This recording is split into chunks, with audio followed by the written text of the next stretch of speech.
જય ભીમ, જય સંવિધાન, નમો બુધાય મિત્રો. હું છું જિગ્નેશ રાઠોડ. તો મિત્રો, આના પહેલા તમે એક ઓડિયો સાંભળ્યો હતો આપણો, જે કાંતિભાઈ વાળા અને જે પીએલ રાઠોડ વચ્ચે, જે પીએલ રાઠોડ જે કાંતિભાઈને ફોન કરતા હતા અને બધી વાત કરી કે તમે આપમાં જોડાઈ ગયા, એટલે કાંતિભાઈ બધી હા પાડી. અને પછી કાંઈ કાંતિભાઈનું સાંભળતા નતા અને અભદ્રવાણીનો વિલાસ કરતા હતા જે આપણે પીએલ રાઠોડ. અને તમને કે જેલમાં હતા ત્યારે છોડાવવામાં કોણ આવ્યું હતું? આપવાળા આવ્યા હતા કે અમે આવ્યા હતા અને પૈસા આપ્યા હતા, બરોબર? આ ભાઈએ એટલે જે કાંતિભાઈ વાળાને આ દબાવવાની કોશિશ કરતા હતા, બરોબર? છતાંય કાંતિભાઈ હાયા રાખતા હતા અને ધીમે ધીમે બોલતા હતા, બરોબર? એટલે આ ભાઈ કાંતિભાઈ એમ કહે છે કે સાંભળો સાંભળો, એટલે કાંઈ સાંભળતા નહોતા અને ડાયરેક્ટ ફોન કાપી અને ઓડિયો ગ્રુપમાં બધે સમાજમાં ફેલાયો, બરોબર? હવે બધા સમાજમાં બધે ફેલાયો અને બધે જોયો, બરોબર? અને આપણે પણ આની પહેલાં વિડીયોમાં આપણે પણ એ વિડીયો ઓડિયો મૂક્યો, જે પીએલ રાઠોડે બધી વાતચીત કરી કાંતિભાઈ રે અને કાંતિભાઈ બે વાત કરી, એ ઓડિયો આપણે મૂક્યો.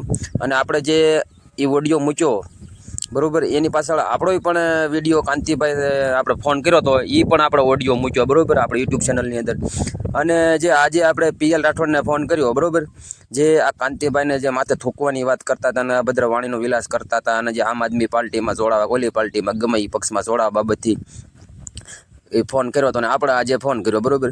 એટલે હવે આપણે પીએલ રાઠોડને ફોન કર્યો એટલે બધી વાતચીત કરતાં આપણે વાત કરીએ કે જે કાંતિભાઈ વાળાને તમે ફોનમાં એમ કહો છો કે તમે આપમાં જોડાયા, એટલે કહે છે હવે તો એ કે ડાયા થઈ ગયા, કે હવે તો કોઈ સમાજના વ્યક્તિ સ્વતંત્ર છે, ગમે એ પાર્ટીમાં જોડાઈ શકે છે, બરાબર? આપણે કોઈનો કહેવાનો અધિકાર છે નહીં, બરાબર? હવે એમ વાત કરે છે કે અત્યારે જે આ પબ્લિક રહી એ સ્વતંત્ર છે, એટલે કોઈ પણ પાર્ટીમાં જોડાઈ શકે છે, આપણે કોઈનો વિરોધ ન કરી શકવી, પણ માત્ર ને માત્ર પૈસા દીધા હોય એટલે દબાવવાની કોશિશ કરતા હતા. એટલે જેમ કાંતિભાઈ હારે વાત કરી અને કાંતિભાઈનું સાંભળ્યા નહીં અને કાપી નાખ્યો ફોન, એટલે આપણે આ પીએલ રાઠોડને ફોન કર્યો અને આપણું કાંઈ સાંભળ્યા નહીં અને ફોન કાપી નાખ્યો. અને પછી એમ કહે છે કે સ્વતંત્ર છે, જેને જે કરવું હોય એ કરી શકે છે, બરાબર? તો પહેલાં નથી ખબર પડતી, તો પાછળ આપણે જે પીએલ રાઠોડ સાથે બધી વાતચીત કરી એ કોલ રેકોર્ડિંગ હું મૂકું છું, અને આ સાંભળીને તમારું શું કહેવું કમેન્ટ બોક્સની અંદર જરૂર જણાવજો. કારણ કે આ દેશના નાગરિક, બરાબર, આ દેશના નાગરિક સ્વતંત્ર છે, તે કોઈ પણ સમાજની આપણે કોઈ પાર્ટીમાં ગમે એ સમાજના ગમે એ પાર્ટીમાં જોડાય છે. તો આગળ રેકોર્ડિંગ સાંભળીને વધુમાં વધુ શેર કરજો. સાંભળો તો રેકોર્ડિંગ. પીએલ રાઠોડ બોલો છો ને? બોલું છું. આપ કોણ બોલો? હું જિગ્નેશભાઈ રાઠોડ બોલું છું. હા હા.